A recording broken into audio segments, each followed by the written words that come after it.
Welcome, AP Psychology students. This video is going to be talking about Module 79 in the textbook, which is talking about attraction. So what brings people close to one another? And, a lot of time we think about romantic relationships, and that's going to be true here, but it can also go for friendships to some degree as well. So our central question, what factors make us more likely to form both platonic and romantic relationships with others? So let's get to it. So the first thing is this psychology of attraction. There's three main factors that bring people together. So the first one, proximity, just literally being close to people, like geographically, makes us more likely to end up with them. So this is partly due to what is known as the mere exposure effect. So just merely being exposed to them. So what it says is repeated exposure to stimuli tends to lead to increased liking.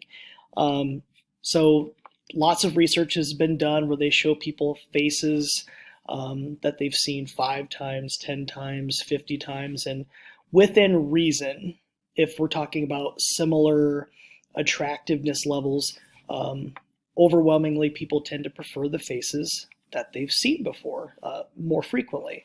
And this, interestingly, is not just for like attractive faces. This is any kind of stimuli. So they've done this with like shapes. They've done this with pictures of cars. You name it, any kind of stimuli. People tend to like things more the more that they see it or hear it. This could be a song. Maybe you hear a song and you don't really like it so much, but then the more that you hear it, the more you tend to like it.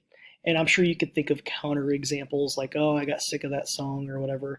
But more often than not, we tend to have this mere exposure effect where we like things the more we are exposed to them. So again, one thing is just being around somebody would make it more likely that you would be attracted to them.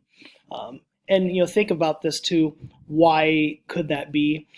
Being around people, seeing them a lot, breeds familiarity. Familiarity shows that, hey, this person is safe. It's predictable. I know what to expect out of them. So you're not, surprised by it. You have lower levels of anxiety around them, that kind of thing. The second one is just straight up physical attractiveness, how attractive people are. And so not only, physical attractiveness not only brings, people together, but physical attractiveness can predict a lot of other factors about people as well. And the slide goes into several of these. We'll kind of just briefly take a look at them. Things that it does predict, but also things that it doesn't predict. So it does predict how often people date. So again, when we say predict, we're talking about correlational research. It's not always the case, but people that tend to be more attractive tend to date more. They tend to make better impressions, like first impressions with people. People think that they are happier. People think that they are more successful.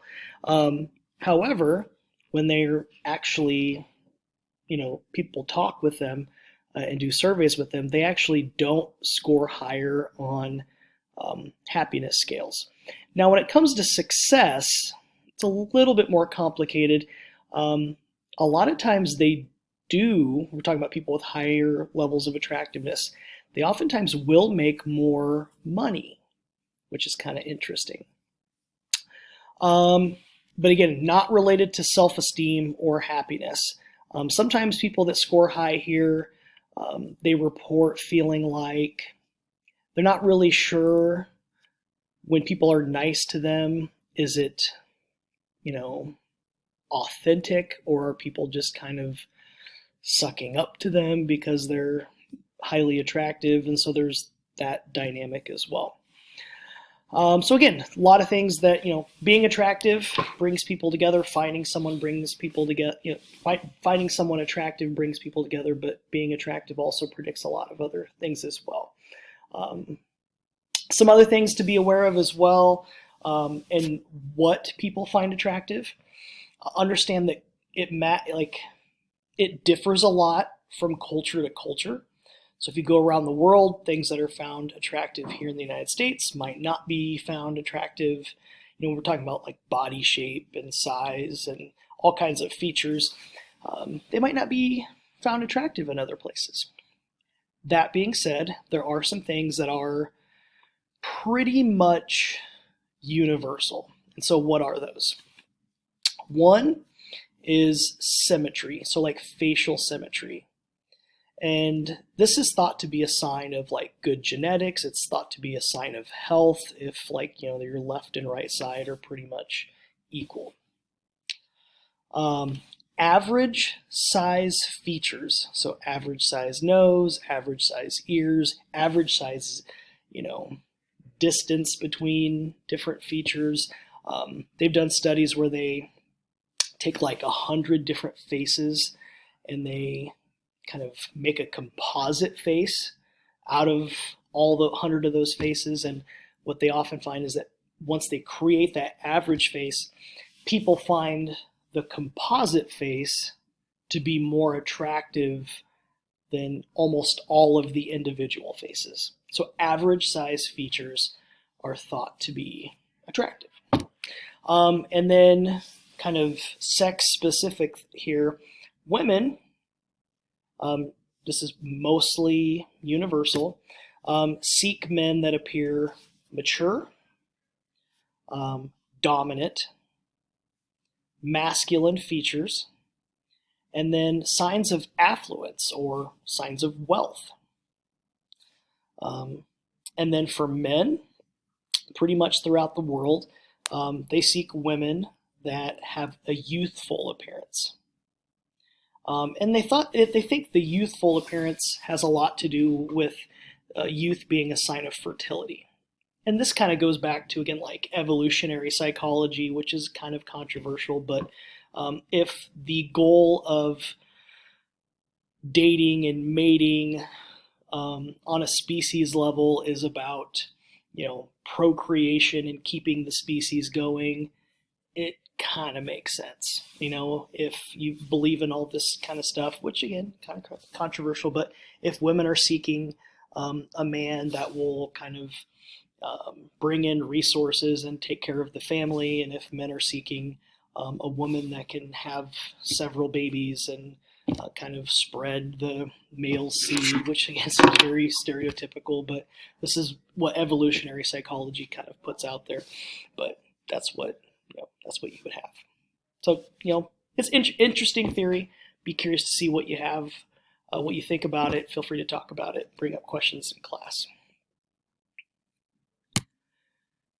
And then similarity. So we got proximity, attractiveness, and then similarity. So generally, opposites do not attract. I know that that gets talked about in movies and just media and stuff like that. But generally speaking, what the research says is we tend to like people that are like us in personality and things that we like and our values and those kind of things. And then also, we tend to, this matching hypothesis, most people tend to end up dating and ending up with people that are roughly equivalent to us in attractiveness. Now we can all think of counterexamples to this, and oftentimes if we see that, there's some kind of other factor at play, and you can think of maybe one person is super rich or super famous or has some other quality as well. And then the other part of this section talks about types of love and how love changes over time. And the big thing I would just bring out is there's this triangle here, which I'm not going to go into all the different types of it, but feel free to look this over, and you have the slideshow as well, like all the different components, and if you have two components and versus one component versus if you have all three, what is it called? But what I'll kind of show you is passionate love versus companionate love. So passionate love would be like the initial like infatuation that you feel when you first meet somebody and you're super into them, and you can't stop thinking about them. And I think the thing to take away from that is that like there's massive changes in the brain and in the body. If you've ever experienced that, you know that like there's definitely something going on. But spike in hormones, neurotransmitters, these are all like feel-good hormones: oxytocin, serotonin, dopamine, endorphins. Like you just feel like you're on cloud nine, and it's an amazing feeling. Understand that that's going to eventually fade. It is normal for that to fade. And researchers, psychologists would suggest that it's probably adaptive. It's probably good for that to fade. Again, if you think about on a species level, what's the goal of dating and mating? It's, if it's for procreation, you bring people together, and then the passionate love over the, after a couple of years, it could be 9 months, 12 months, 24 months, would eventually turn into companionate love. This is more of the deeper, maybe you're not like daydreaming about them 24/7, but this is the deeper attachment that you find. A level of commitment, and again, so if the goal is to have kids and to take care of them, you can't be thinking about your partner 24/7. You have other things you have to do. You've got to think about the kids. You got to think about what the family needs, and the immediate relationship sometimes has to take a back seat to that. It's a tough balance, by the way. And then a little bit just about keys to successful relationships. And again, the book goes into more depth with this. This is a high interest topic, so feel free to read more in the book about this if you want. But one, equity, which is about fairness and responsibilities. There's a lot of, back and forth in couples about who does the dishes and who, does chores and those kind of things. It's one of the major reasons for conflict in marriages. And so it's definitely not something to, gloss over, and, it's something that needs to be dealt with in a relationship, once you're living together. And then self-disclosure, just making sure that, if you don't want to be dating somebody and like you don't know anything about them, like you shouldn't be with them for, a year and a half, and you don't know anything about their family. You don't know anything about their values, their beliefs. Like, you need to have self-disclosure. Like you share about yourself, I share about myself, and you have that intimacy. Otherwise, it's a very empty relationship. So you got to have equity. So you got that fairness. People are putting in what they're getting out of it. You got self-disclosure. And then the number one predictor, actually, of happiness in relationships is the ratio of positive interactions to negative. It doesn't mean you can't have negative interactions. In fact, you probably need to have some. A little bit of conflict is necessary to kind of figure out what the other person needs, and you have to sometimes kind of stand up for yourself and say, hey, this is not going okay for me. This is what I need. But the goal is 5 positive to 1 negative.